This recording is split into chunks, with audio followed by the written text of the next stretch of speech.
Hello and welcome to a very special Friday morning of the NFL Draft live stream here on the EstablishTheRun.com YouTube channel. My name is Adam Levitan, joined by Evan Silva, Anthony Amico. We are coming off of I think, somewhat uneventful, relatively round one last night.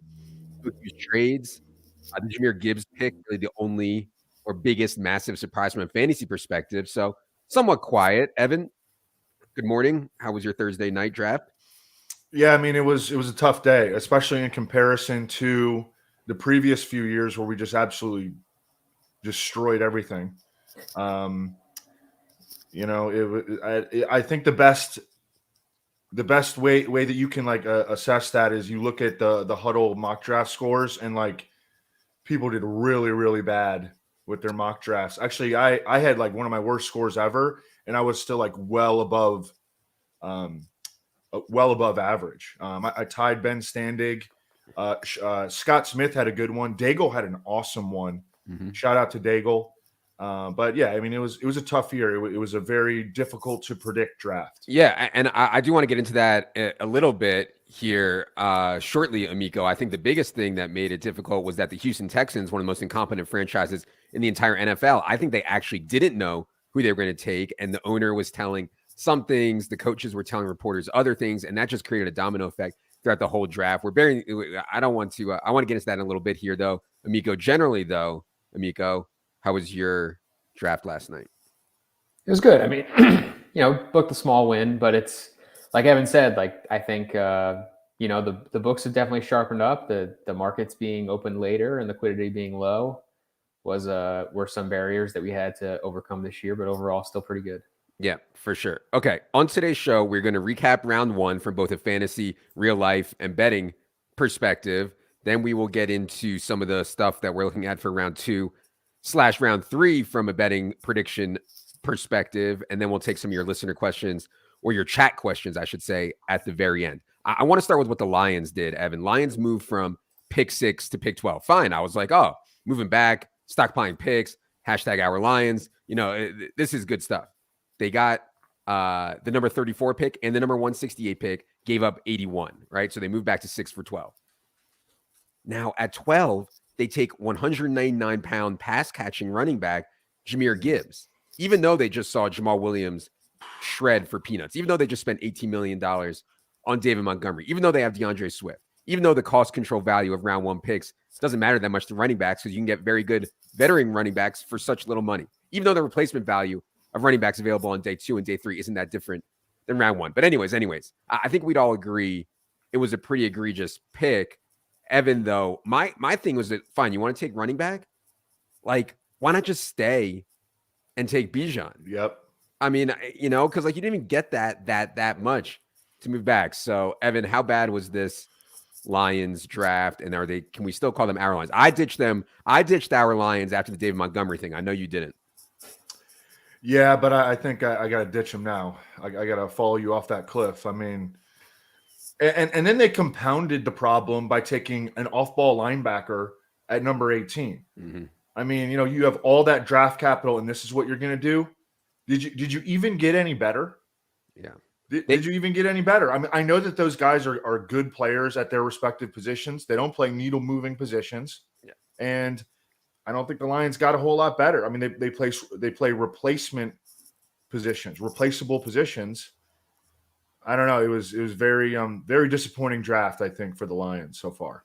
Yeah, and the bunch of the Jahmyr Gibbs stuff. I mean, I don't disagree necessarily with the Lions that Jahmyr Gibbs was going to go higher than people think. That was the buzz, that over 1.5 running backs in the first round bet that started at plus 200, plus 250, closed at minus 300 or minus 400 or something crazy like that. The steam on Jahmyr Gibbs was real. I don't doubt that he was going to go higher than people expected. 12 overall, though, is off the wall. And then, as Evan said, I saw Mel Kiper had Jack Campbell as his 3rd rated inside linebacker or something crazy like that. They take him 18th overall. So I don't know, man. It does not look good. I will say from a fantasy perspective, though, Amico, Jahmyr Gibbs is a smash. Have you thought about where he would be in Dynasty? I mean, awesome draft capital, awesome system, I think, for him. I know Jared Goff didn't check down to running backs a ton last year, but I think his ADOT is going to remain really, really low, which is good for Gibbs. So, yeah, any more thoughts on the Lions or any dynasty. Just before you get into that, Amico, I mean, I would expect DeAndre Swift to be traded Yes. probably today or tomorrow. Yeah.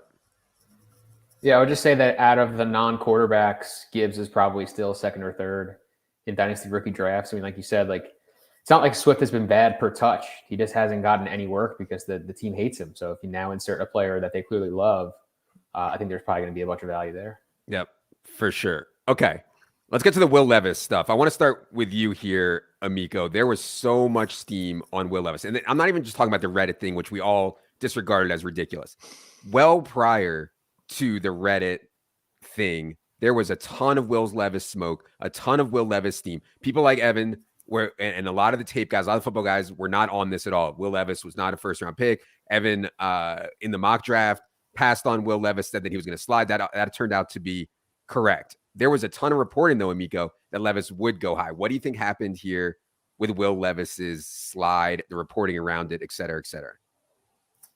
Yeah, I think it's a complicated question to break down. I mean, clearly there was a lot of like false information just being fed to a lot of reporters because, you know, there were strong inclinations that the Indianapolis Colts were going to take Will Levis. And that didn't come like directly from Chris Ballard, who wasn't really saying anything. It was just coming from every national insider who had a feeling on this. You know, Matt Miller, Todd McShay, Mel Kiper, Jeremiah, all these guys were all over Will Levis to the Colts. The Will Levis to the Texans stuff started because, you know, people were trying to connect some dots that, you know, they're into Bryce Young. He did well on the S2. You know, Levis did well on the S2. He's maybe the Patriots type player, which Caserio is, you know, from. So I don't know. I mean, it's possible, I guess, that this guy was just never going to go high. It's possible that maybe some stuff came out in the pre-draft process. I know there was mentioning of like a potential toe injury last night. I don't know. I mean, I think that like this kind of lines up with what we expect. Like you were saying, like the player value probably was never that good, but we see this all the time where guys, especially a quarterback that we don't think are good players, going extremely high in the draft. So I was surprised, but I mean, I definitely aided on that. I mean, he thought he was going to go in round one. He showed up to the draft. I mean, you don't show up there with your mom, you know, eating bananas with the peel or whatever, and not expect you're going to go in round one. Evan, it feels like a win for the tape guys who said there's no way Will Levis should ever be a top 5 pick. What did you think of the Levis slide? And I also brought up here on the screen, for those of you guys watching on YouTube, odds on Levis, which team will actually end up taking him. Titans are the favorite at 2-1, then Rams at 3.5-1, then Raiders 7.5-1. I mean, it happens. You know, guys slide. His agent must have gotten a lot of reporters' ears telling him, you know, trying to drum up his stock. But I mean, it happens. You know, you remember last year, Malik Willis went way later than everybody expected. You know, the Ryan Nassib year, you remember he was supposed to be a first-round pick. He went in the 4th round. Geno Smith was supposed to be a really high pick. He lasted until the 2nd. You know, Aaron Rodgers slipped quite a bit. So, I mean, it happens. It's just, yeah, I think he was never going to go in the 1st round, unless a team traded back into the 1st round to get him late. And obviously that did not happen. And this is easy for me to say in hindsight, but now with new information, because I did have him going, I think 4 to the Colts. But now with new information, I mean, I think it was pretty clear that it was just always a mirage, and that Will Levis was never that highly regarded by teams. Yeah, it's a pretty massive smokescreen. At one point, Will Levis was a huge favorite to go number 2 overall. He has not been drafted. Now, Amico, we have these markets up here. I believe me and you both have Levis to Titans tickets, which we thought was going to be like trade up to 3 or 11. We can backdoor this, though. The Titans are now the favorite. Do you have anything you see on the board here that might be a bet for Will Levis? Yeah, I mean, I think the thing that we need to remember is that once these quarterbacks get into day 2, all bets are off. I mean, a lot of the guys last year that we thought could go day 1, once they got in day 2, they slid into round 3. Sam Howell slipped into Saturday. So all that stuff is in play here. And I'm definitely in favor of taking some longer shots. So, I mean, looking at the board, I think that, you know, Dolphins, Saints, you know, teams that we thought maybe could have been interested in, say, a Hendon Hooker late in the 1st round or into the 2nd round, you know, now those teams maybe become Levis teams. You know, the Dolphins obviously I think the Dolphins really need to shore up that backup quarterback spot. I mean, short of like Tom Brady coming out of retirement, they really don't have. I mean, Mike White is whatever to me. Like they need someone behind Tua. Oh, agree. And by the way, the Saints have the 9th pick in the second round. The Dolphins have the 20th pick in the second round. I think what Amico is saying is that just because Will Levis is number 1 quarterback on a lot of people's board doesn't mean he's going to go in one of these first few picks here. Titans are, I guess, are the favorite. They have the 10th pick of the second round. Let's move on to what happened with CJ Stroud. So, man, this was the one that messed up, in my opinion. The CJ Stroud stuff was the one that messed up the entire draft from a betting perspective. There were reports out there from connected Texans people that said the Texans will not draft CJ Stroud for whatever reason.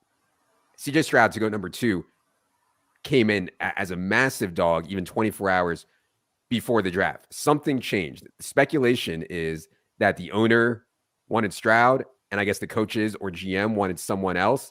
They compromised by going and getting both, which is a completely ridiculous strategy, especially when you consider what they gave up to get Will Anderson.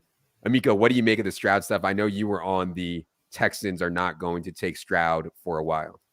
Yeah, I mean, this is why bad teams stay bad. Like, it seemed like they had some kind of a plan. I mean, when people like Lance Zierlein are saying that they are not going to take Stroud, like I have a lot of confidence that is probably true, at least in some degree. And then, the owner steps in, which I think was kind of like the back door that he left in that scenario. So it's a weird situation. I mean, they gave up way too much also to come up for Will Anderson. So it's not like they're doing this to be like a terribly well-run place. And like, it seemed like, again, similar to the Levis stuff, like everyone in the national media was running with this. Like we had a whole week, maybe even 2 weeks where it was like, Stroud could fall out of the top 10. That felt like maybe even the most likely outcome for like a couple of days there. Mm-hmm. So this was all over the place. I mean, I don't really know what to think about like how he'll be as a pro. I mean, like I guess the priors would be that he's still a good prospect, but very, very weird situation.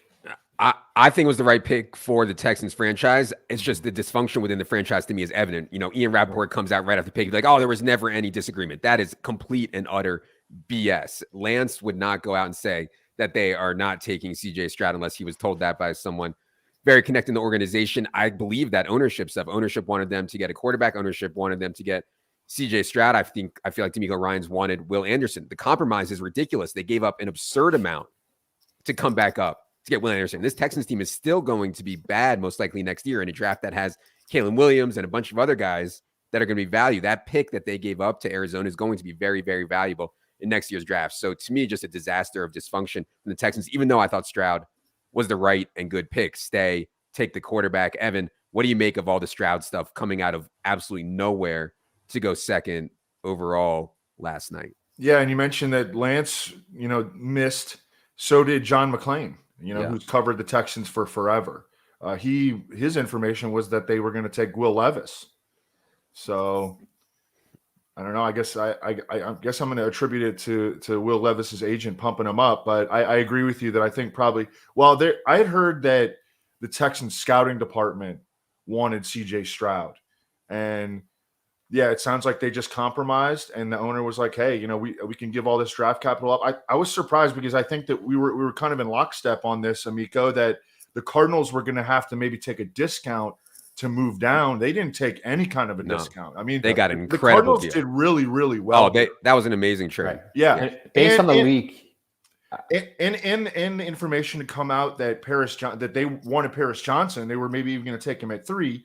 They wound up moving down to 6 and still got their dude. So yeah, and they did really well. I think we had that leak like right before the draft, where it seemed like they had a trade agreed to with Titans. Presumably that agreement was contingent upon CJ Stroud being available, and then he wasn't. So I mean, I think order of operations wise, obviously you take the quarterback because then that kind of kills the market for Arizona. Mm-hmm. But then you end up like overpaying anyway for the pick. So it's just like a really weird situation. Couple other thoughts. We're going to have a bunch of shows. Be sure you guys subscribe to this YouTube channel and the podcast. We're going to have a bunch of shows about Fantasy Fallout and Outlook and Dynasty and everything else, awards, fantasy outlooks, everything going forward. I just wanted to touch on Anthony Richardson versus Stroud and Young for a second here. I know the public hates Anthony Richardson. I know that people think Anthony Richardson will never complete a pass in his NFL career. This is an awesome landing spot for Anthony Richardson. And to me, it's like no brainer. I would rather have him than CJ Stroud and Bryce Young from a ceiling perspective. And that's the way I like to play fantasy from a ceiling perspective. Bryce Young and CJ Stroud are likely to be relatively pocketish passers with not great weapons right now. Anthony Richardson, I don't think is the runner like, it's not like Lamar Jackson or something like that, but in like more of a Jalen Hurts, Josh Allen type thing. I mean, Anthony Richardson can run for 800 yards right away and rush for 8 touchdowns if he starts 15, 16 games. Amico, from a dynasty perspective, how would you stack up the quarterbacks after last night? Yeah, I'm with you. I think Richardson is clearly ahead. I mean, if Will Levis had to die for this, I'm fine with it. Like he ends up in the exact perfect spot with Shane Steichen, in a dome. The upside here, I think, as you mentioned, is just really, really high. The other two quarterbacks I think are pretty close. Like Bryce Young is probably more active in the pocket, but he's still not really someone that I would describe as a runner. And Stroud has like historically low rushing numbers in college. So there's a lot, I think, to be desired here in terms of like what these guys might give on the ground. Obviously, we saw with Fields, like he got to the NFL and he started running all over the place. I don't expect that with Stroud, but he definitely could run more like we saw in that Georgia game. So I think right now I would probably slightly prefer Bryce. But I think those two are probably extremely, extremely close, but a tier behind Richardson. Yeah, they're going to run a run-heavy offense in Indianapolis, and they're going to build and he's going to play early, by the way. Did you see this quote from Shane Steichen on Anthony Richardson that Pat Kerrane posted? Yeah. He's essentially saying that the way that you develop players is not for them to sit and watch. It's for them to go play and take their lumps and learn. And he's spot on there, because this notion that you have to you develop on the bench is a bunch of BS. What do you get better at by just watching someone else? It can be helpful. You can learn stuff from other people, but to actually do something is how you get good at it. And Shane Steichen gets that, and I agree. It's an awesome landing spot. I mean, and I think he's going to play real early. Maybe they'll get Gardner Minshew a few starts early on or something, but I think Anthony Richardson, like offensive rookie of the year kind of stuff, that's squarely in play in Indianapolis. Speaking of offensive rookie of the year, I did take right before the draft. I was like, we're never going to get a better number than this. I took Bijan Robinson, offensive rookie of the year, at 5-1. Like, no matter where he landed, I was like, I mean, this guy, if he's going to go in the top 12, he's going to touch the ball 300 times, and that's going to be hard to overcome for other rookies in the offensive rookie of the year race. I'm not sure what it's at now. I'm sure it's probably come down a little bit, because in Atlanta, they have such an efficient run game already. They have such a voluminous run game already. They drop him in there. Now, there was some 60-1 out there in early March on Bijan to the Falcons. Bijan to the Falcons closed, though, as the favorite when matching player and team. Evan, I know you were on this one.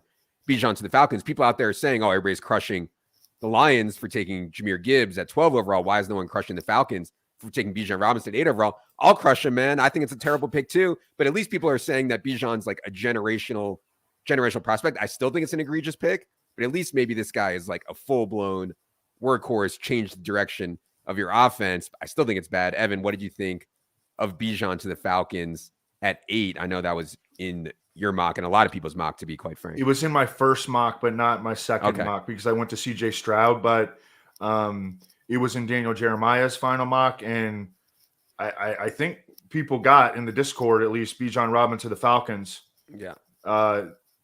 Bijan to the Falcons and Jalen Carter to the Eagles kind of saved me, or saved some of my losses. But I mean, he's the favorite for offensive rookie of the year. Bijan Robinson is.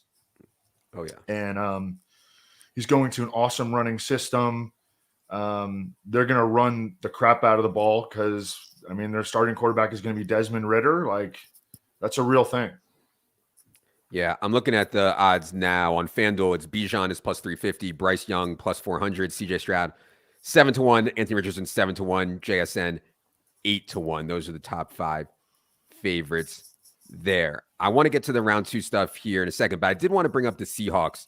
I really liked what the Seahawks did, Evan. I'm not sure what you thought, but they stayed at 5, did not take Jalen Carter, but they take Devin Witherspoon, best cornerback in the draft, and then they stay at 20, and the best wide receiver in the draft falls to them also. I mean, and a really good fit. You can have JSN in the slot, Lockett and Metcalf on the outside. Geno played so well last year. Kenneth Walker obviously showed some signs of being special. I mean, this offense that the Seahawks have brewing can be really good. And I think Devin Witherspoon is going to be good too. Evan, what do you think of the Seahawks draft? I mean, Devin Witherspoon opposite Tariq Woolen, they have no pass rush. So that's going to be a problem, but I mean, they're going to lean on those two guys. Mm-hmm. And then Smith and Jigba, I mean, I thought he was pretty decent value pick. I thought he'd go a little bit earlier than that. But, you know, we discussed this possibility of them taking a receiver. I think it was on the Scott Smith, Ben Standig show. Mm-hmm. And, you know, Tyler Lockett's 31 years old. DK Metcalf, he's very talented, but he's kind of like a one-trick pony. And, yeah, they need to add some talent. I mean, they're going to continue to let Geno Smith rip. Yeah.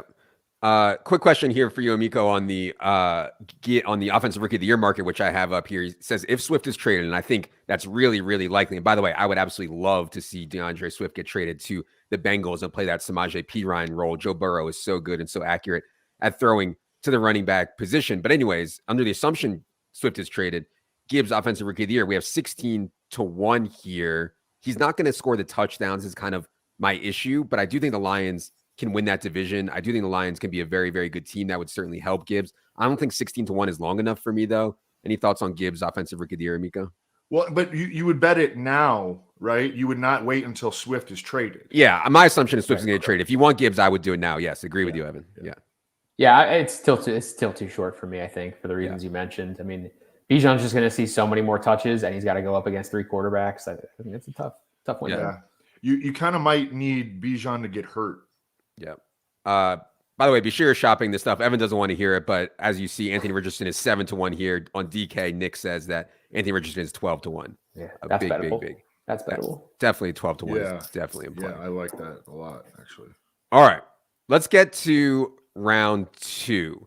The market is not big. The menu is not big, obviously, for round 2. We already talked about team to draft Will Levis. There was odds up. I think they took it down, but there was odds up on who will go first.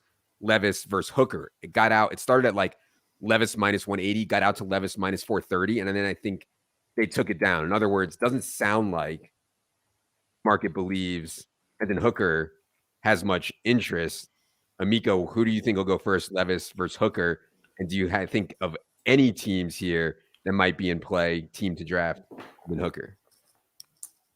I mean, for the reasons I mentioned before, like if I was getting Hooker at like 3-1 or longer, I would probably take him head to head. I mean, Levis isn't even going to the draft tonight. Like you went home. Like, I think that could be a sign that this thing is. What is he like all mad or something?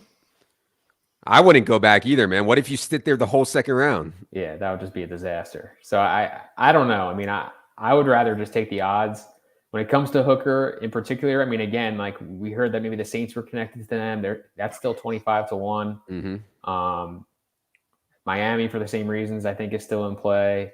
But like even like later, like I mean, who's to say that this guy doesn't fall into day 3? You know, I agree. I think Hendon Hooker could definitely fall out of day 2. Yeah. Well, it's just tough because he's going to be on a 4-year deal, and like he's not going to play for one of the the entire first year in all likelihood.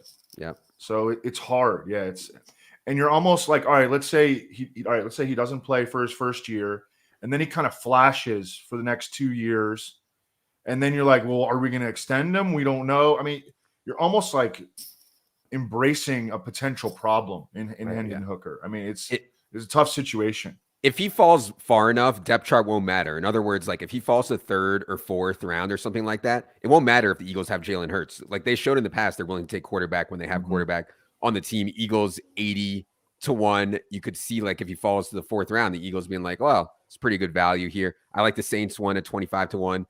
That Amico said Miami, obviously the Tua concussion stuff, you need quality backup. Hendon Hooker is not going to be ready to do that this year, though, as Evan said. So I don't know about that one there. Evan, any ideas for other Hendon Hooker landing spots? Say Denver, Evan. Say Denver. Sean Payton hates Russell Wilson. That's true. That's not bad. That's true. When are they up next? So I think like round 3. Like that's why they're so long. They pick back to back in the 60s. Right. 40-1. I mean, I could definitely see that. Oh, that's 40-1. 40-1 on Hendon Hooker to the Broncos. Yes. Let's go to Evan's least favorite topic. Ugh. Became a running joke, but it became very serious last night when Michael Mayer not only fell victim to Dalton Kincaid going ahead of him, but also Michael Mayer was not drafted. Now, this was one that a lot of the NFL insiders, Ronan told us, Zierlein told us, a lot of people said the NFL is not high on Michael Mayer, not high on Michael Mayer. He still closed, I believe, as like a minus 170 favorite over Dalton Kincaid to be the first tight end off the board. Dalton Kincaid is a really interesting guy to talk about going forward. We'll do that on another show. Bill's trading up to get him. Evan, the people need your reaction. The people in Notre Dame are in full-blown tears. Michael Mayer did not go in the first round. They need your reaction, Evan. I mean, I just IKB'd that, and it just blew up in my face. So obviously, I did not know better. And Gotta check the RAS card, man. I still don't understand it. I mean, he was dominant from an early age at Notre Dame. His athleticism was fine. I mean, his RAS score was better than Mark Andrews. He can block. You know, the tight ends from Notre Dame have a pretty solid history. I mean, defense just sold out to stop him because the Irish receivers weren't very good.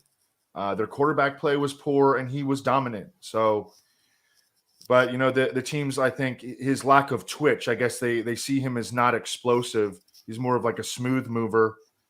I don't know. I think someone's going to get a steal, and I would expect him to go in the 30s. But again, I big whiffed on Michael Mayer being a first round pick. Clearly. Yeah, I think I heard on the broadcast last night they were comping him to Jason Witten, which is like not going to get anybody excited, right? But Jason Witten had an awesome career, but didn't get anybody excited. Amico, what did you think of the Mayer fall? And these odds seem, I mean, I think the market is massively overconfident here, and I think there's opportunity here. Detroit Lions plus 170 to take Michael Mayer, like massive overconfidence unless you have information that the Lions really like Michael Mayer. Any thoughts on what's going on with him? Yeah, I mean, I think it's two things. I think number one, like we said, he did not test as a superior athlete. And number two, something that was mentioned a little earlier in the draft process was the depth of this tight end class. And, there's still a lot of guys out there, Sam Laporta, Luke Musgrave, a bunch of guys. And that may have hurt Michael Mayer and Dalton Kincaid. I mean, he still only went like 25th, getting drafted on day one. When it comes to this market, I mean, I'm with you, like way, way too confident in Detroit. I know they pick early on day two. And that's probably why they're such a heavy favorite. But again, like there's no guarantee that they go with Michael Mayer. The Rams last night supposedly were trying to trade up in front of Dallas. That could have been for Mayer. I mean, given that was such a hot rumor, that's 15-1. But even longer, I know, earlier today we were talking, Adam, and you mentioned Tennessee, 50-1. Like there's a lot of teams, I think, at this point, like you said, like the depth chart is not going to matter too much when we're talking about this kind of a value for a player who could be pretty good. I was actually in bed last night and I was kind of wired from the draft and I couldn't sleep, and I'm scrolling through FanDuel and I'm looking at the prices on where Michael Mayer could go.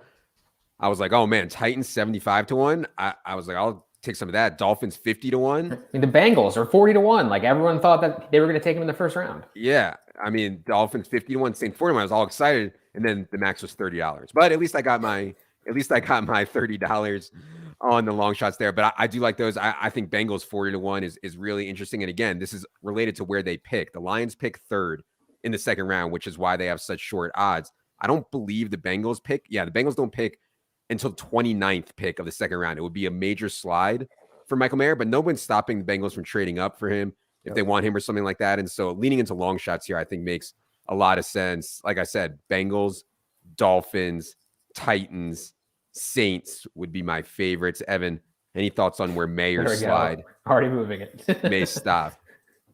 Oh, we're moving it. Sorry, guys. No, I mean, he could go anywhere in there. I don't know. What about Will Levis? Yeah, we talked about that one some. I think you had stepped out, but yeah, if you have a take on where you think Will Levis lands, I'm all ears. I'm rooting Titans or Patriots. Okay. Okay. Yeah, but Titans are support, Evan. Yeah, Titans are plus 350 though.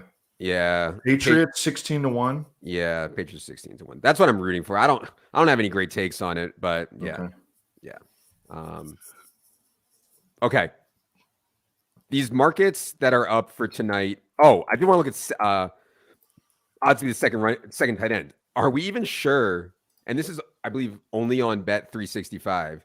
But for you guys that have access to Bet 365, let me bring this up here real quick while we're just on the mayor stuff. I'm tech lording. Okay, here we go. Let me just zoom in. So odds to be the second tight end. In other words, who will be the first tight end off the board tonight? We know Dalton Kincaid is already gone. Who will be the second tight end? Michael Mayer is minus 180. Darnell Washington, the athletic freak, plus 350. Sam Laporta, plus 1,600. Luke Musgrave, plus 350. This is an interesting market, Amico. Again, maybe some overconfidence in Michael Mayer. What do you think here, Amico? I think there's overconfidence in Michael Mayer. I mean, at this point, like I said, like once you get into day 2, all bets are off. And I'm looking at Sam Laporta, who has, again, like an elite RAS guy at 16-1. Like that just seems too long to me. I know that Washington was cited as having maybe some medical issues during the pre-draft process. Laporta came up on that list also, but it didn't sound as serious. And I'm just going to lean back on the athleticism here. And I think that that's just way too long. Again, like maybe the Lions do want a tight end, but if that tight end isn't Michael Mayer, all of a sudden we're in business. Right. And yeah, I mean, Lance had Luke Musgrave as a first-round pick in his final mock. I think Jeremiah did too. Yeah, and I think Jeremiah did as well. So yeah, I mean, I don't think it's crazy at all to think that one of these guys can go ahead of Michael Mayer tonight. Really interesting market there. I wanted to ask about some of these team bets. So a lot of stuff that's still up in the menu is like, what will the Dolphins do with their first pick, et cetera, et cetera. I'll bring this up here. I thought the Dolphins one was somewhat interesting. Offensive lineman is the favorite at 2-1, tight end plus 250, running back plus 500. Amico, how do you think about these team bets? I know there's only a few left, teams that haven't taken anyone yet. Yeah, I'm usually just leaning on team needs. I mean, a team that has less picks or very few picks, I'm assuming is going to try to shore up some kind of a need. So a team like Miami, like they could use a little more juice at running back. They could use a tight end. They've kind of filled a bunch of other needs through trades, and that's why they don't really have that many picks. So yeah, I think 5-1 or something for running back is decent. It's not great, but it's decent. I thought that too. I mean, Mostert and Jeff Wilson were both re-signed, but not for a ton of money. And those guys, I don't know how much tread is on Raheem Mostert's tires, number one. I mean, he's getting really old, and I don't know about Jeff Wilson's ability to sustain health. And so I think running back, and there's a lot of running backs you could take here on day 2. I think that's interesting. Evan, any thoughts on what Miami might do? They have not made a pick yet in the draft. Yeah, I mean, I think running back is good a guess as any, I suppose. Yeah. You guys can start getting in some questions here before we get out of here. We can take some questions from the chat. I did want to say, I kind of like, and I know it sounds so boomerish, I kind of think the Falcons are going to be like decent. And they are not the favorite to win the NFC South, which is just an absolutely egregious division. This plus 300 on the Falcons to win the NFC South. I mean, we'll see what the Bucs end up doing. It doesn't look like they're going to make any upgrades at quarterback. The Saints, I think, are somewhat overrated with Derek Carr. And then I don't think they have a lot of help around Bryce Young. And so I kind of like the 3-1 on the Panthers, on the Falcons there, but just wanted to bring that up. Yeah. I think that those are priced like how they should be. Yeah. I just think I'm probably lower on the Saints than the market, but yeah, that's about it. The Stetson Bennett prop. All draft season, every time I go to any site, what is up with this? Every site has a Stetson Bennett prop. What round will he go in? I mean, and it won't go away till he gets drafted. But the favorite is for him to like go in like the 7th round or something. I don't know, Amico. Do you think there's any chance Stetson Bennett goes before like the 6th or 7th round? That's the chalk. That's the favorite right now, I believe. Yeah, right now he's minus 150 on DK to not even get drafted. Which I mean, I don't know, like. What is up with this? Why is this? What's the deal with the Stetson Bennett? He's a fan favorite, Georgia. He's like a name. I don't know. Like, really? Your boy, Todd Monken coached him last year. No. Yeah. Yes. By the way, the Ravens offense all of a sudden looks like it could be a lot of fun. Oh yeah, I can't wait to talk about that. That's going to be awesome. We'll talk about that on the Fantasy Fallout show for sure. That's going to be awesome. Yeah. Like Amico said, not drafted is actually even money right now. So if you think he gets drafted, 6th or 7th round. Anyways, I think that's a kind of a silly market. Are the Eagles the clear winners of the first round? From Jim. Obviously, I think Howie is the best GM in the league. I think, the Schneider from Seattle is making certainly a case for it, that Russell Wilson trade is going to go down as one of the worst trades in NFL history for the Broncos and one of the best for the Seahawks. But yeah, I mean, Eagles, they always win. They have Howie, they always win. Evan, I know you're working on your draft grades. Mm-hmm. Any thoughts on the Eagles? Oh, they just crushed it. Absolutely crushed it. They went and got, Jalen Carter to put him in that situation where his boy from Georgia is. And then Nolan Smith. I mean, I talked to Jimmy Kemsky before, and he thought that if the Eagles did not make a move, which they did, then the favorite to go number 10 would be Nolan Smith. And the Eagles just sat there and he fell to him. So that was awesome. And Howie Roseman continues to kill it. Yeah, I brought up the Super Bowl odds here. Chiefs are the favorite at 6-1. Eagles are indeed the second choice at 8.5 to 1. Evan from chat, not Evan Silva, asked, what would you give up for DeAndre Swift and what will Detroit accept? I think they'll accept like a bag of footballs, like 5th round pick, 6th round pick, 7th round pick, or maybe some kind of like pick swap, like, DeAndre Swift and a 6th for a 4th or something, like something like that. So yeah, I don't think it's going to take a lot. And I think that could go down as soon as this weekend. Jake, king of the long shot bets in chat is Jake. He says, thoughts on Seattle at 20-1 to when the NFC originally opened at 30-1. I just said just a minute ago, I think Seattle's offense is going to be very, very, very good. NFC is relatively weak, especially compared to the AFC. So yeah, I've heard worse ideas than 20-1. Like I think they're better than the Giants. And they're coming up again here at 37, and they should go get like Keon White or something like that. I mean, they need to add a pass rusher, but they're going to cover people and they're going to score points. All right. Oh yeah, Jim says I looked at this too. A couple sites have odds to be the number 1 pick next year up. Kalen Williams minus 550. I mean, you don't see that very often a year out. I mean, people think this dude is like the next, I don't know, Patrick Mahomes or something. He is, dude. Yeah, he is. He is, but we're not betting minus 550, right? No, that's insane. Okay. Oh yeah, Brugler just said the Jets were going to take Gibbs at 15. I believe. I don't know if that's true, but it's not great for Breece Hall if it is true. But yeah, I do think Gibbs was going to go in like the top 20. I don't think that the Lions are just like blowing smoke about that. All right. This was fun. Hanging on YouTube with the boys.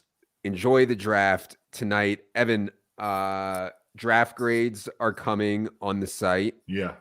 Okay. Stay tuned for that. Also, be sure to subscribe here. Next week, we'll have plenty of fantasy fallout pods.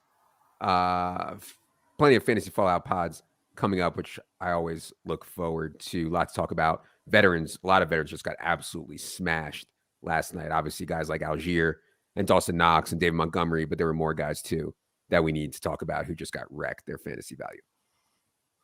4, Evan. For Miko, I'm Adam. Thanks for being here. Good luck, everybody.